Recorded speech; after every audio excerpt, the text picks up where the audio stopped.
This is Chiedza Ikpeh, consultant, speaker, co-founder of the RARA Education Project, and you are listening to the Academy's Developing Practice podcast.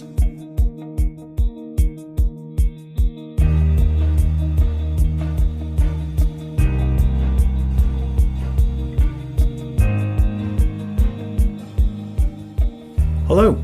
In this podcast, myself and guest host Alison Fernandes chat with Chiedza Ikpeh about Black History Month and the importance of creating space for dialogue on this subject. We hope you enjoy. Chiedza, thank you for coming in today. We're really pleased to be speaking with you about Black History Month and your work in the RARA Education Project. But before we get started, and we do this with every guest, could you tell us a little bit about your background and how you have arrived in the position that you found yourself in today? Background. Okay. Where do you want me to start, Matt? That's the real question. I think if I can go back all the way to the beginning. Born in Zimbabwe, 1994, 29 years old. Don't have any issues talking about my age. And so my family moved to the UK. We migrated over 96, so something like 18 months old. And we landed in the city of Leeds. So growing up in Leeds for me is my normal, just north of England as a collective. And I came over to Liverpool 2013 to study. That was first degree. And I never left. I'm still here. Yeah. So Liverpool's really where I started to explore career endeavours, and how I wanted to engage in all my passion pursuits and what have you. I started first degree psychology, second degree went into human resource management, and then I worked in human resource management for a while, but I very quickly got bored of the office politics in the corporate world and stepped into the education space. So I trained to teach, taught for a few years, and in parallel to that, I started my PhD journey. And in parallel to that, I started my company. I don't know why I thought I could do all those things at once, but I did and I still am. And so RARA was born 2020, I believe. And I'm coming to the end of my PhD journey. My thesis is currently sat on my desk, ready for submission. So it's a little bit about me, yeah. What are you going to do? How are you going to cope with not being as busy as that? I'm trying to answer that question right now. I bet, yeah. Yeah, so it's nice to kind of close off a chapter and start thinking forward. Might be just like family, settling down a little bit, slowing things down, because I feel like I've been going at 100 miles an hour for the last 5 years, you know. Yeah, I bet. And are you happy in Liverpool? Yeah, Liverpool's home for me. Yeah. Besides the accent, no, Liverpool is home for me, and I don't have any intentions of leaving anytime soon. It's a beautiful place, yeah. Yeah, definitely. So, I mean, I get Northern Girl vibes then. Strong Northern Girl vibes. Could never live in the South. No. It's too busy, too fast, too expensive. Yeah, definitely. I agree. Okay, so as your background and research is in education, do you have any views on how Black History Month is embedded or how it should be embedded into education in the UK? I have some interesting views, yeah. In terms of the embedding, I feel like oftentimes this question is asked in search of some kind of like strategy, some really complex strategy with like a 10-step plan, and we do this and that. But I think sometimes I do believe that the simplicity of embedding Black History Month or just the conversation around race is to just normalize that conversation throughout. So the same way that we engage with gender, the same way that we acknowledge age or disability, special education needs, and whatever else it is, if we have the same conversations or use that same process or that same level of engagement with the race conversation, I don't think we'd need a Black History Month. Because I do think that having a Black History Month and almost protecting that time, while it is well intended, it can be problematic that it's like, well, tick, we've done that now, and let's move on to talk about something else. So it can be a bit of a tick box exercise, I think. Yeah, I can completely see that. But I guess a counterpoint to that would be the colonial history of the UK. Of course. And the fact that lots of people in the UK don't know about what's happened in the past or about the British Empire or where they went or what, what happened. It's not really taught in schools. Absolutely. So I guess what would you say maybe in a university context where people have a chance to maybe explore different topics that they're interested in without the kind of formality of school? Any ideas about what we could be doing at a university level? So you're saying outside of the formality in terms of curriculum? Yes. See, I'd want it to start in curriculum. I'd want to start in that formality, in that if these conversations are had, for example, as you've said, colonial history from primary level, secondary level to this point in time, we're not doing the hard labour of trying to give people that fundamental level education in their adulthood. I think if that's the conversation we're having, then we've missed it in the early years. So I think, yes, it has to be a formality and it should be talked about, but it shouldn't be protected that the conversation is only had at a certain time of year. Colonial history should be discussed. And even the impact of all our histories in the way that we function, the way that society is built and established, and the way that it continues to function. If we can see those histories from early on, we don't have to be doing the tidy up work now, which is, by the way, this happened in 19 such and such, this happened in the 1700s, because there is that common knowledge. But I think to answer your question, how do we engage with it? I think it is starting those conversations and creating spaces where that information is shared in very accessible ways, because I accept that a lot of that history, when you do get into it, it is very heavy, and it's almost like a rabbit hole of information when you realise what happened in the generation before and before that and before that. And we start tracking back. It's a whole PhD. Do you know what I mean? So yes, the formality, the formal ways of engaging in curriculum, but I think on campus, it's those ways of just having those honest conversations and creating space for conversation and dialogue as to, number one, who are you? Where do you come from? What does that mean for you now in present day? What is your history? And for those that don't know their history, it's creating space for them to explore their history and discover. I feel like at 29 years old, I am still discovering my own history, having conversations with my grandparents who are in Zimbabwe, and I'm thinking, wow. And I'm seeing how their history has impacted mine. And the fact that I'm even in this country is a lot to do with Zimbabwean history, so I can't ignore that colonialism has had a huge impact generationally on why I sit here right now on this table with you. Brilliant. Well, that leads me perfectly into our next question, which is, you describe yourself as Zimbabwean born and British raised. So can you tell us a bit about that journey and about these identities that you hold? Yeah, I think it's been really interesting. I feel like at different points in time, there's always been that feeling that you have to pick an identity. So I grew up with quite a diverse group of friends where you've got mixed race, white, black, African, Caribbean friends. And it always felt that at any given point in time, you had to identify with one particular one. So yes, I'm Zimbabwean, grew up in a Zimbabwean household. Growing up in Leeds, I grew up in a very diverse community. My school was predominantly white. My neighbourhood was very mixed. But I also was raised a Christian, so going to a church that was predominantly Nigerian. And then all my after school clubs were predominantly white. So it felt like in every space I stepped into, I had to pick one. So at home, I was the African daughter. At school, I was one of the black girls because there were only 6 of us in the whole year group. In the church, I was the Zimbabwean one because everyone's Nigerian. So it felt like constantly having to pick which one you identify with primarily. And I think if I could summarize sort of in one word what it was like navigating different identities, there was a conflict of interest. So conflict is really the one where, who am I? Because growing up in the UK, my parents decided that they weren't going to speak in our mother tongue to myself and my siblings, which meant that I grew up not speaking my mother tongue. So I can hear it, but I just don't have the vocabulary to respond, which means now I step into Zimbabwean communities and they're like, what even are you? You don't even speak the language. Are you even one of us?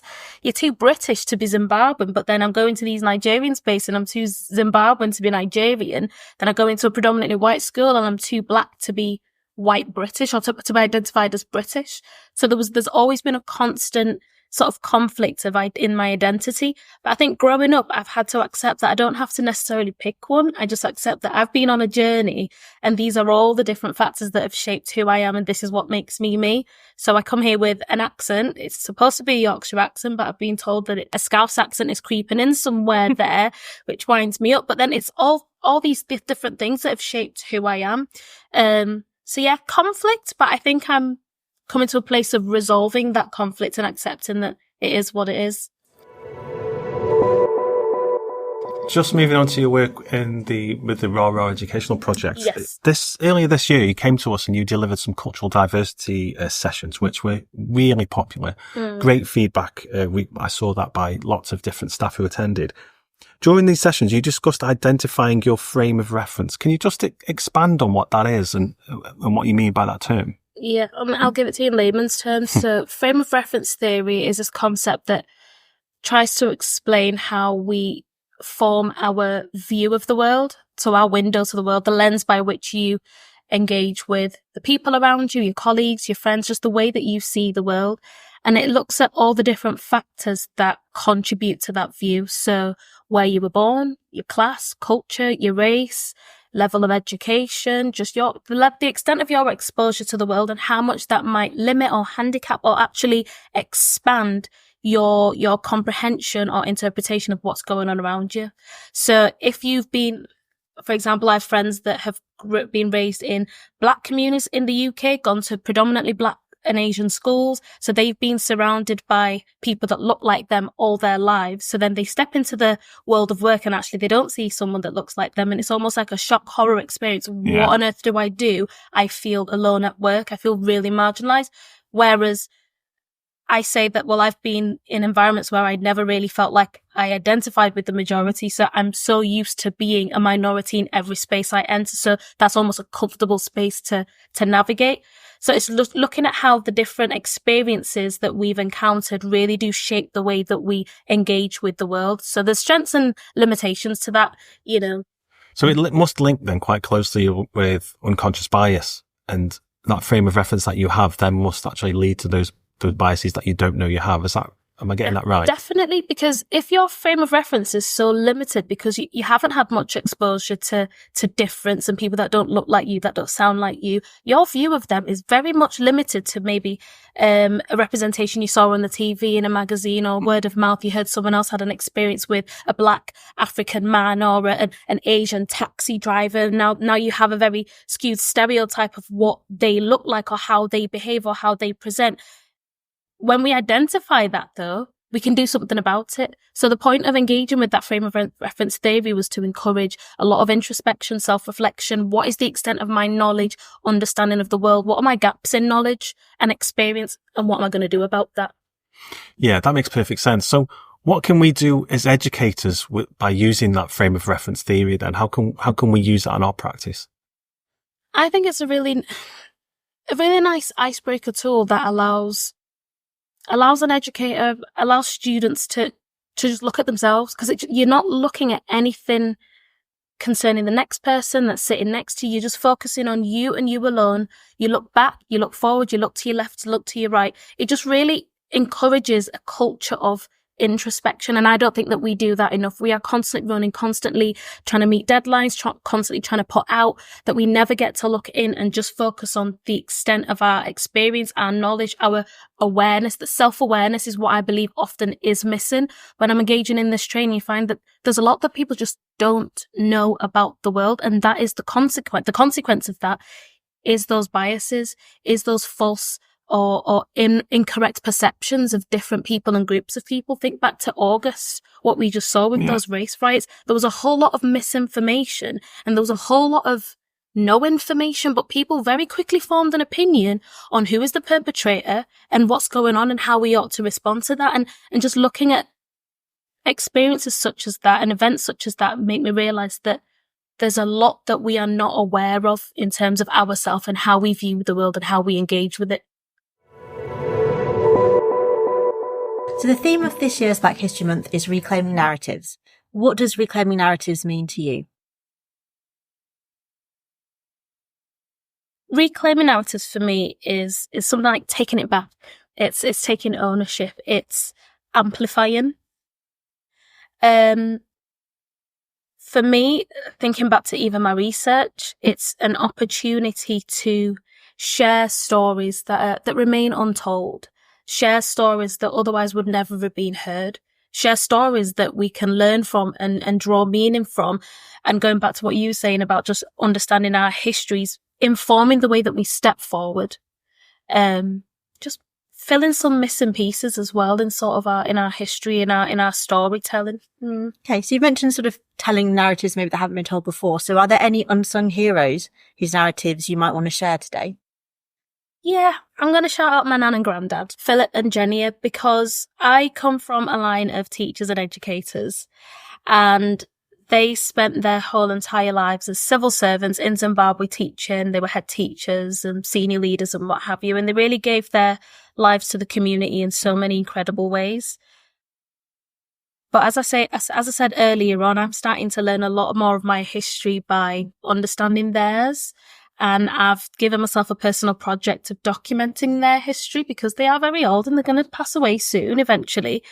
And I don't want to miss this opportunity to understand where I have come from and understanding the challenges that they've experienced as educators, and yet they continue to serve. I mean, they saw civil war, they saw the Rhodesian Bush War that led to Zimbabwe's independence, and through whatever they have seen, the horrendous things that they have seen, they continue to serve. And for me, that heart and the passion that they had for the students of their time and the lives that they changed and impacted it's just so inspiring for me. Yeah.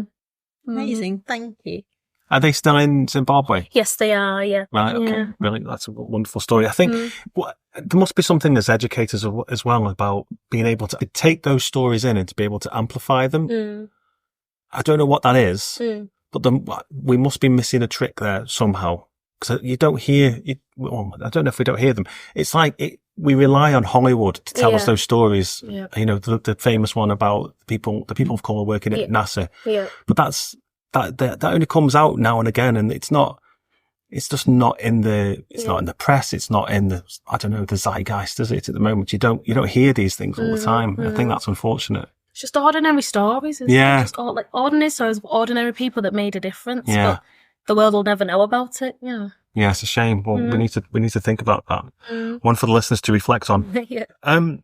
This podcast is called the Developing Practice Podcast, and we always finish it in the same way. So when we have a guest on, we like to get sort of 3 or 4 take-home tips that the listeners out there can reflect on in terms of their own personal or professional practice. So if you've got a couple of tips, even if it's just 2 or 3, what would they be? I think going back to that frame of reference, my first encouragement would be to encourage a practice of self-reflection. And again, I say it I know our day-to-day jobs are so demanding that oftentimes there's no headspace left to just think because you're constantly doing. But if we could just spend personal time just reflecting on who we are, just asking those real soul-searching questions, where we have come from, and really looking back to how those histories of ours have brought us to this place right here. The question is where do we go from here? What do I do with that information? And I say that because that's what I'm doing right now. And I'm on that journey of just trying to understand how my history is shaping and impacting my current decisions that I've made and how it's going to impact me moving forward, because it does kind of stir up a self-awareness of who you are and what's missing, what you do know and what you don't know. There's a lot that we don't know. And that also informs how we might step forward in terms of that personal development element. I think my second one is going back to the self-reflection. I wish that in our teams, in our departments, there was more room for just really honest and transparent conversation about who we are. I wish we could just normalize race. It's not a political statement to be black. I find that when I'm delivering training, sometimes people find it so scary to, like, they whisper the word black. And I'm like, it's what I am, say it. You know, it's not a political thing. Just say who it is and what it is that you're seeing. And I find that sometimes this race conversation seems to be a little bit of a taboo. I think Black history, sometimes for some people, it's uncomfortable because in many ways it is an uncomfortable history. But I think that we have to face it and have those uncomfortable conversations in order to move forward, break the ice, number one, along racial lines among our teams, and learn to function as a unit, because in many ways there is division among teams because we can't just call a spade and deal with the reality of who we are. So I think those are I know you said 3, 4, but those are my 2 big ones. No, I think they're big. I think they're really big. Thanks for your time today, Chiedza. That's been a really interesting conversation. Very welcome. Thank you.